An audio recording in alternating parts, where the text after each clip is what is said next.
தாய் வீடு ஏப்ரல் 2026. வயோதிபர்கள் நாட்டின் சுமைகள் அல்ல, நாட்டின் வருமான மூலாதாரங்கள். எழுதியவர் ராசகுமார் வினோதன். வாசிப்பவர் சுதேசந்தராஜா பிரசாணி. ஒரு நாட்டின் உண்மையான வளர்ச்சி என்பது வெறும் வானளாவிய கட்டடங்களிலோ அதிநவீன தொழிற்சாலைகளிலோ அல்லது டிஜிட்டல் தொழில்நுட்பங்களின் வேகத்திலோ தங்கியிருப்பதில்லை. மாறாக அந்த நாட்டின் கலாச்சாரம், வரலாறு மற்றும் தலைமுறையாக கடத்தப்பட்டு வந்த அனுபவ அறிவிலேயே அது ஆழமாக வேரூன்றி இருக்கிறது. இந்த அறிவு சங்கிலியின் மிக முக்கியமான கண்ணிகளாக திகழ்பவர்கள் வயோதிபர்கள். இன்றைய நுகர்வோர் கலாச்சாரம் புதியவனற்றை கொண்டாடுவதிலும் பழையனவற்றை தூக்கி எறிவதிலும் காட்டும் ஆர்வம் மனித வள மதிப்பீட்டிலும் ஊடுருவி இருப்பது கவலைக்குரியது. வயோதிபர்கள் வெறும் காலாவதியானவர்கள் என்றும் சமூகத்தின் சுமை என்றும் கருதுவது ஒரு தேசம் தனக்கு தானே இழைத்துக் கொள்ளும் மிகப்பெரிய பொருளாதார மற்றும் அறிவுசார் துரோகமாகும். உண்மையில் முதியவர்கள் என்பவர்கள் ஒரு சமுதாயம் பல நூற்றாண்டுகளாக போராடி பெற்ற அனுபவங்களின் திரட்சி. அவர்கள் காலத்தின் சாட்சிகள். பழையன கழிதலும் புதியன புகுதலும் என்ற நன்னூல் வாக்கு அறிவியலுக்கு இயந்திரங்களுக்கும் பொருந்தலாம். ஆனால் ஒரு சமூகத்தின் ஆன்மாவிற்கு, வாழ்வியல் விழுமியங்களுக்கும் அது முழுமையாக பொருந்தாது. ஏனெனில் வேர்களை அறுத்துக்கொண்டு எந்த ஒரு மரம் உயரமாக வளர முடியாது. வாழ்வியல் அனுபவத்தை பொறுத்தவரை முதியவர்களிடம் உள்ள அந்த பழையவனற்றின் உறுதியான அடித்தளத்தில் நின்று கொண்டுதான் புதியவனற்றின் கோபுரங்களை நாம் எழுப்ப வேண்டும். நவீன உலகம் இன்று எதிர்கொள்ளும் பல சிக்கல்களுக்கு, அது உடல்நல குறைபாடாகட்டும் அல்லது சூழலியல் சீர்கேடாகட்டும், தீர்வுகள் முதியவர்களின் அந்த சுருங்கிய கரங்களுக்குள் பொதிந்துள்ள பாரம்பரிய அறிவிலேயே ஒளிந்துள்ளன. அவர்களின் அனுபவ அறிவு என்பது ஒரு நாட்டின் மறைந்திருக்கும் மூலதனம். அந்த அறிவை ஒரு வருமான மூலாதாரமாக மாற்றுவதும் அவர்களை கௌரவப்படுத்தும் நாகரிகமடைந்த சமூகத்தின் கடமையாகும். வயோதிபர்களை சுமையாக பார்க்காமல் அவர்களை தேசத்தின் உயிருள்ள நூலகங்களாகவும் வழிகாட்டும் துருவ நட்சத்திரங்களாகவும் அங்கீகரிக்கும் போதுதான் ஒரு நாடு முழுமையான வளர்ச்சியை எட்ட முடியும். இன்றைய நவீன நுகர்வோர் கலாச்சாரம் மனித உறவுகளையும் வாழ்வியலையும் வெறும் பயன்பாட்டு, மதிப்பு என்ற குறுகிய கண்ணாடி ஊடாகவே பார்க்கிறது. ஒரு தனி மனிதரின் மதிப்பு அவர் எவ்வளவு வேகமாக செயற்படுகிறார் மற்றும் எவ்வளவு பொருளாதார லாபத்தை உடனடியாக ஈட்டித் தருகிறார் என்பதை கொண்டே தீர்மானிக்கப்படுகிறது. இத்தகைய உற்பத்தி திறன் சார்ந்த அளவீடுகள் மனிதர்களை இயந்திரங்களாக உருவகம் செய்கின்றன. இந்த விளைவாகவே சமூகத்தின் பெரும் பகுதியினர் முதியவர்களை சார்பு நிலையில் இருப்பவர்கள் என்ற ஒற்றை சொல்லுக்குள் முடக்கி விடுகிறார்கள். வேலை செய்யும் வயதில் இருப்பவர்களை மட்டும் வருமானம் ஈட்டுபவர்கள் என்று கொண்டாடும் சமூகம் வயோதிபர்களை பராமரிப்பு தேவைப்படும் ஒரு பாரமாகவும் குடும்பத்திற்கும் நாட்டிற்கும் ஒரு பொருளாதார சுமையாகவும் சித்தரிக்கிறது. இந்த மேலோட்டமான மற்றும் தவறான பார்வை முதியவர்கள் தங்களுக்குள் சேமித்து வைத்திருக்கும் விலை மதிப்பற்ற அறிவு சுரங்கத்தின் மதிப்பை முற்றாக உணர தவறு விடுகிறது. ஒரு இயந்திரம் தேய்மானம் அடையும் போது அதன் மதிப்பு குறையலாம், ஆனால் ஒரு மனிதரின் அறிவு அனுபவ முதிர்ச்சியால் மெருகேறுகிறது என்பதை இந்த சமூகம் மறந்து விடுகிறது. முதியவர்களை வெறும் பயனாளிகளாக மட்டும் பார்க்காமல் அவர்களை அறிவு வழங்குனர்களாக அடையாளப்படுத்தப்பட நாம் தவறிவிட்டோம். இந்த தவறான வகைப்படுத்தல் சமூகத்தின் ஒரு தலைமுறை இடைவெளியை உருவாக்குவதோடு மட்டுமில்லாமல் முதியவர்களின் மன ஆரோக்கியத்தையும் அவர்களின் சுயமரியாதையையும் கடுமையாக பாதிக்கிறது. அவர்களை பொருளாதார சுமைகளாக கருதும் எண்ணம் அவர்களின் பங்களிப்பை சுருக்கி விடுகிறது. உண்மையில் அவர்கள் கடந்த காலத்தின் எச்சங்கள் அல்ல, நிகழ்காலத்தை செழுமைப்படுத்தவும் வருங்காலத்தை திட்டமிடவும் தேவையான நிபுணத்துவ வழிகாட்டிகள். இந்த சமூக பார்வையில் மாற்றம் ஏற்படாத வரை ஒரு தேசம் தனது மிகச்சிறந்த அறிவுசார் மூலதனத்தை வீணடித்துக் கொண்டே இருக்கும் என்பதில் ஐயமில்லை. நவீனமயமாக்கல் மற்றும் அதிவேக டிஜிட்டல் புரட்சியின் அதீத வளர்ச்சி இன்று ஓர் அபாயகரமான போக்கை உருவாக்கியுள்ளது. முதியவர்களிடம் உள்ள ஆழ்ந்த அனுபவ அறிவை பழமையானதாகவும் அல்லது அறிவியலுக்கு புறம்பானது என்றும் எளிதாக முத்திரை குத்தி அவர்களை சமூகத்தின் விளிம்பிற்கு தள்ளி ஓரம் கட்டும் போக்கு அதிகரித்து வருகிறது. இந்த தவறான அணுகுமுறைக்கு மிக முக்கிய காரணியாக இருப்பது இன்றைய இளைய தலைமுறையினருக்கும் மூத்தோருக்குமான அந்த பிரம்மாண்டமான தலைமுறை இடைவெளி ஆகும். இன்று ஒரு சிறிய சந்தேகம் வந்தாலும் நம் விரல்கள் தேடு பொறிகளையே நாடுகின்றன. இணையத்தில் கிடைக்கும் துண்டு தகவல்கள் அறிவாக கருதும் இளைய சமூகம் தங்களுக்கு அருகிலேயே அமர்ந்திருக்கும் அனுபவ களஞ்சியங்களை கவனிக்க தவறிவிடுகின்றது. தேடு பொறிகளில் தரும் தகவல்கள் வெறும் புள்ளி விவரங்கள் மட்டுமே. ஆனால் முதியவர்கள் தரும் அறிவு என்பது பல்லாயிரம் தோல்விகளையும் வெற்றிகளையும் கடந்து வந்த நேரடி வாழ்வியல் பாடமாகும். மற்றும் ஒரு கசப்பான உண்மை, நமது முன்னோர்களின் அறிவு ஆவணப்படுத்தப்படாமே ஆகும். பாரம்பரிய மருத்துவ முறைகள், விவசாய நுணுக்கங்கள் மற்றும் வாழ்வியல் தத்துவங்கள் யாவும் பெரும்பாலும் ஒரு குறுகிய முறையாகவோ அல்லது வாய்மொழியாகவோ ஒரு தலைமுறையிலிருந்து அடுத்த தலைமுறைக்கு கடத்தப்பட்டன. முறையான எழுத்துப்பூர்வமான பதிவுகள் அல்லது டிஜிட்டல் ஆவணங்கள் இல்லாததால் இந்த அறிவு சங்கிலி இன்று அறந்து போயிருக்கிறது. ஒரு முதியவரின் மறைவு என்பது வெறுமனே ஒரு உயிரின் இழப்பு மட்டுமல்ல, அது பல்லாயிரம் புத்தகங்கள் கொண்ட ஈடு செய்ய முடியாத ஒரு பெரிய நூலகமே எரிந்து போவதற்கு சமமாக விளங்குகிறது. அறிவியல் ரீதியாக நிரூபிக்கப்படாதவை எல்லாமே மூட நம்பிக்கைகள் அல்ல. அவை இன்னும் நவீன அறிவியலால் எட்ட முடியாத ஆழமான உண்மைகளாக இருக்கக்கூடும். இந்த உண்மைகளை நாம் கண்டுகொள்ளாமல் விடுவது எதிர்கால தலைமுறைக்கு நாம் செய்யும் வரலாற்று துரோகமாகும். ஆவணப்படுத்தப்படாத அந்த அறிவை மீட்டெடுத்து நவீன தொழில்நுட்பத்துடன் இணைக்க தவறினால் தேசம் தனது செழுமையான அடையாளத்தை மெல்ல மெல்ல இழக்க நேரிடும். இன்றைய நவீன உலகம் ரசாயன கலப்புள்ள மருந்துகளாலும் அவற்றின் பக்க விளைவுகளாலும் சோர்வடைந்து போயுள்ளது. இதன் விளைவாக உலகம் முழுவதிலும் உள்ள மக்கள் மீண்டும் இயற்கையை நோக்கியும் பாரம்பரிய மருத்துவ முறைகளை நோக்கியும் திரும்ப தொடங்கியுள்ளனர். இந்த சூழலில் நமது சமூகத்தில் வாழும் முதியோர்களிடம் பொதிந்துள்ள சித்த, ஆயுர்வேத மற்றும் யுனானி போன்ற மருத்துவ அறிவுகள் வெறும் வீட்டு வைத்தியங்கள் அல்ல. அவை உலகளாவிய நல்வாழ்வுக்கு சந்தையில் பல பில்லியன் டாலர் மதிப்பிலுள்ள ஒரு பெரும் பொருளாதார புதையலாகும். ஒரு முதியவர் தனது வாழ்நாளில் கண்டடைந்த மூலிகைகளின் ரகசியங்களும் உடல் இயக்கவியல் குறித்த புரிதல்களும் முறையான அங்கீகாரம் பெறாத மறைந்திருக்கு மூலதனமாக நம்மிடையே உள்ளன. இந்த அறிவை நாட்டின் வருமான மூலதனமாக மாற்றுவதற்கு முதன்மையான வழி காப்புரிமை மற்றும் ஆராய்ச்சி துறையில் முதலீடு செய்வதாகும். நவீன மருத்துவத்தால் இன்னும் முழுமையான தீர்வை காண முடியாத பல நாட்பட்ட நோய்களுக்கு முதியவர்கள் பயன்படுத்தும் மூலிகை சூத்திரங்களில் தீர்வுகள் ஒளிந்துள்ளன. பல தலைமுறைகளாக ரகசியமாக பாதுகாக்கப்பட்ட இந்த மூலிகை சேர்க்கைகளை நவீன ஆய்வக சோதனைகளுக்கு உட்படுத்தி அவற்றின் வீரியத்தை உறுதிப்படுத்தலாம். இவ்வாறு தரப்படுத்தப்பட்ட மருந்துகளை பெரிய மருந்து நிறுவனங்கள் மூலம் சர்வதேச சந்தையில் அறிமுகப்படுத்தப்படும் போது அது நாட்டின் மருந்து ஏற்றுமதி வருமானத்தை பன்மடங்கு உயர்த்தும். ஒரு சிறிய கிராமத்து முதியவரிடம் இருக்கும் ஒற்றை மூலிகை அறிவு உலகளாவிய சந்தையில் ஒரு புதிய மருத்துவ புரட்சியை ஏற்படுத்தி விடுகிறது. அடுத்ததாக, மருத்துவ சுற்றுலா என்பது வருமானத்தை ஈட்டும் மற்றும் ஒரு பிரம்மாண்டமான துறையாகும். இன்று மேற்கத்திய நாடுகளில் இயற்கை வழி வாழ்வியல் குறித்த ஆர்வம் அதிகரித்துள்ளது. இதனை பயன்படுத்தி முதியவர்களின் நேரடி வழிகாட்டலில் இயங்கும் பாரம்பரிய நல்வாழ்வு மையங்களை உருவாக்கலாம்.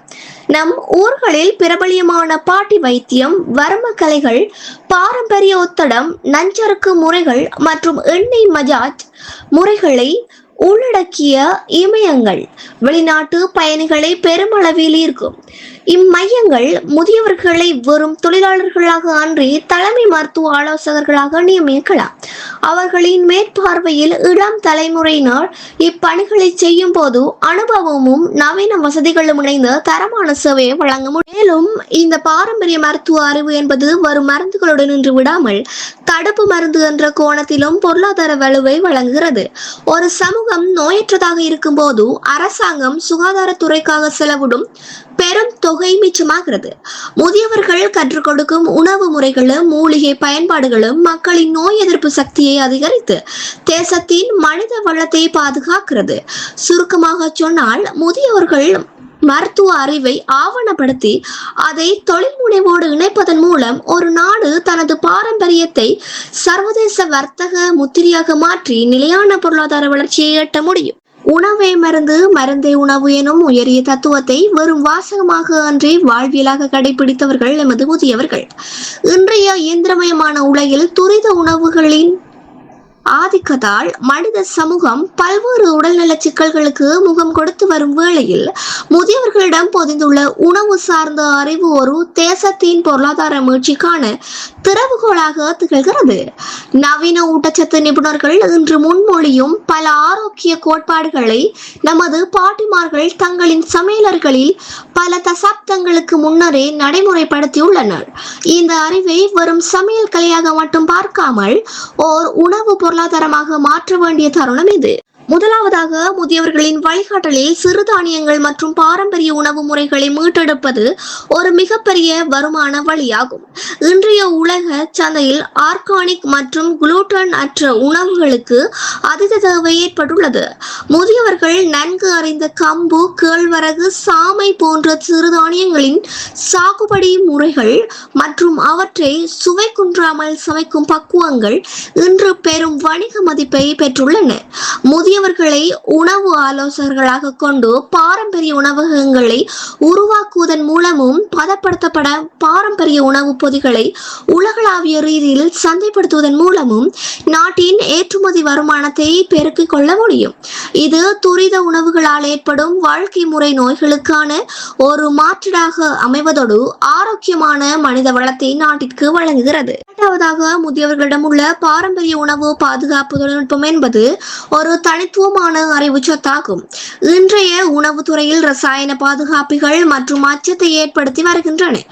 ஆனால் எமது முதியவர்கள் எவ்வித ரசாயனமின்றி உப்பில் ஊற வைத்தல், வெயிலில் உலர்த்துதல், இயற்கையான எண்ணெய் மற்றும் மூலிகைகளை பயன்படுத்தி உணவை பல்லாண்டுகள் கெடாமல் பாதுகாக்கும் நுணுக்கங்களை கையாண்டுள்ளனர். வற்றல், ஊறுகாய், வடகம் மற்றும் கருவாடு போன்ற தயாரிப்புகள் இவர்களின் மேற்பார்வையில் இயற்கையான முறையில் தயாரிக்கப்பட்டது என்பது தர அடையாளத்துடன் சர்வதேச சந்தையில் அறிமுகப்படுத்தப்படலாம்.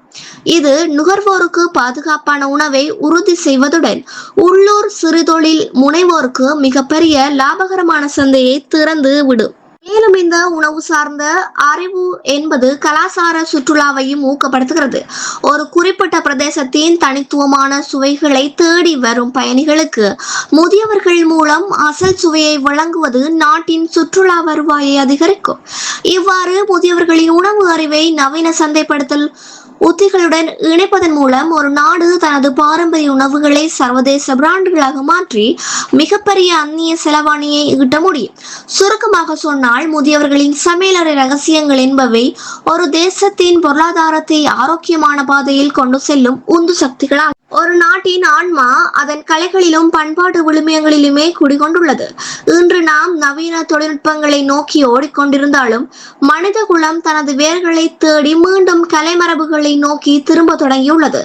மறைந்து வரும் நாட்டுப்புற கலைகள், பாரம்பரிய கைவினை திறன்கள் மற்றும் நுணுக்கமான கட்டடக்கலை ரகசியங்கள் யாவும் இன்று நமது சமூகத்தில் வாழும் முதியவர்களிடமே எஞ்சியுள்ளன. இவர்கள் வெறும் கலைஞர்கள் மட்டுமல்ல, ஒரு தேசத்தின் தனித்துவமான அடையாளத்தை சுமந்து நிற்கும் உயிருள்ள கலைக்கூடங்கள். இந்த அறிவை முறையாக பயன்படுத்தினால் அதனை ஒரு வலிமையான படைப்பாற்றல் பொருளாதாரமாக மாற்றி அமைக்க முடியும். முதலாவதாக, கைவினை பொருள் சந்தை என்பது மிக பெரிய வருமான வழியாகும். இன்று இயந்திரங்களால் தயாரிக்கப்படும் பொருட்கள் சந்தையில் மலிந்து கிடக்கின்றன. ஆனால் கைகளால் மிக நுணுக்கமாக செதுக்கப்பட்ட மர வேலைப்பாடுகள், மட்பாண்டங்கள், கைத்தறி நெசவு மற்றும் பனை ஒளி பொருட்கள் போன்றவற்றுக்கு சர்வதேச சந்தையில், குறிப்பாக மேலை நாடுகளில் மிக அதிக மதிப்பு விலை உண்டு. இயந்திரங்களினால் ஒருபோது மட்ட முடியாத அந்த நேர்த்தியை முதியவர்களின் அனுபவம் வாய்ந்த கரங்கள் வழங்குகின்றன. இவர்களது மேற்பார்வையில் இளம் கலைஞர்களுக்கு பயிற்சி அளித்து இந்த பொருட்களை பாரம்பரிய சான்றிதழுடன் உலக சந்தையில் விற்கும் போது அது மிகப்பெரிய அளவில் அந்நிய செலவாணியை ஈட்டி தரும். இது உள்ளூர் கலைஞர்களின் வாழ்வாதாரத்தை உயர்த்துவதுடன் அழிந்து வரும் கலைகளை காப்பாற்றும் பொருளாதார உந்து சக்தியாகவும் அமையும். இரண்டாவதாக, கலாச்சார சுற்றுலா ஒரு நாட்டின் வருமானத்தை ஈட்டுவதில் முக்கிய பங்கு வகிக்கின்றது. வெளிநாட்டு பயணிகள் இன்று நவீன கட்டடங்களை விட மண்ணின் பூர்வீக கலைகளையும் கலாச்சார அடையாளங்களையும் காண்பதிலேயே அதிக ஆர்வம் காட்டுகின்றனர். முதியவர்கள் நன்கு அறிந்த நாட்டுப்புற பாடல்கள், கூத்துகள், கிராமிய நடனங்கள் மற்றும் அவர்களது பாரம்பரிய கட்டடக்கலை நுணுக்கங்கள் ஆகியவற்றை ஒரு சுற்றுலா தொகுப்பாக மாற்றலாம். உதாரணமாக, முதியவர்களின் ஆலோசனையுடன் பழங்கால கட்டடக்கலை முறையை பயன்படுத்தி பாரம்பரிய கிராமங்களை உருவாக்குவது பயணிகளை பெருமளவில் இருக்கும். அங்கு முதியவர்களே நேரடி பயிற்சியாளர்களாகவும் கதை சொல்லிகளாகவும் செயற்படும் போது சுற்றுலா பயணிகளுக்கு ஒரு மெய்யான அனுபவம் கிடைக்கிறது. இது நாட்டின் சுற்றுலாத்துறையை பன்முகப்படுத்துவதோடு உள்ளூர் பொருளாதாரத்தை செழிவடைய செய்யும். மேலும் இந்த கலைமரபுகள் என்பவை வெறும் பொழுதுபோக்கு மட்டுமல்ல, அவை ஒரு நாட்டின் மென் ஆற்றல் ஆகும். முதியவர்களிடம் உள்ள இந்த கலை நுணுக்கங்களை ஆவணப்படுத்தி அவற்றை நவீன திரைப்படங்கள், வடிவமைப்பு துறைகள் மற்றும் ஆடம்பர பொருட்கள் தயாரிப்பில் பயன்படுத்தினால் அது நாட்டின் வர்த்தக முத்திரையை உலகளாவிய ரீதியில் உயர்த்தும். சுருக்கமாக சொன்னால், முதியவர்கள் கலை அறிவு என்பது ஒரு வற்றாத வருமான ஊற்று. அதனை தொழில்முறை தரத்துடன் இணைக்கும் போது அது தேசத்தின் பொருளாதார வளர்ச்சிக்கு, பண்பாட்டு பாதுகாப்பிற்கும் இணையாக பங்களிப்பு செய்யும். ஒரு நாட்டின் வலிமை என்பது அதன் பொருளாதார புள்ளி விவரங்களில் மட்டுமில்லை, அது அந்த சமூகத்தின் விழுமியங்களிலும் ஒழுக்க கட்டமைப்பிலுமே தங்கியுள்ளது. அந்த வகையில் வயோதிபர்கள் ஒரு சமூகத்தின் தார்மீக நங்கூரங்களாக செயற்படுகிறார்கள்.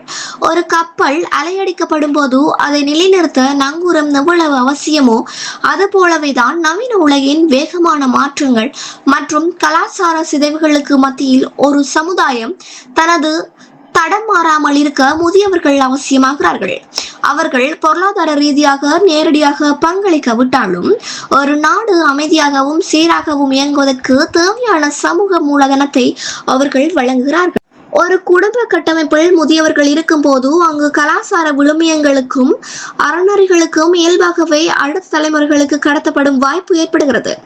இன்றைய அவசர உலகில் பெற்றோர்கள் இருவரும் வேலைக்கு செல்லும் சூழலில் குழந்தைகளின் மன வளர்ச்சியிலும் குணாதிசயங்களை வடிவமைப்பிலும் தாத்தா பாட்டிகளின் பங்கு ஈடு செய்ய முடியாதது.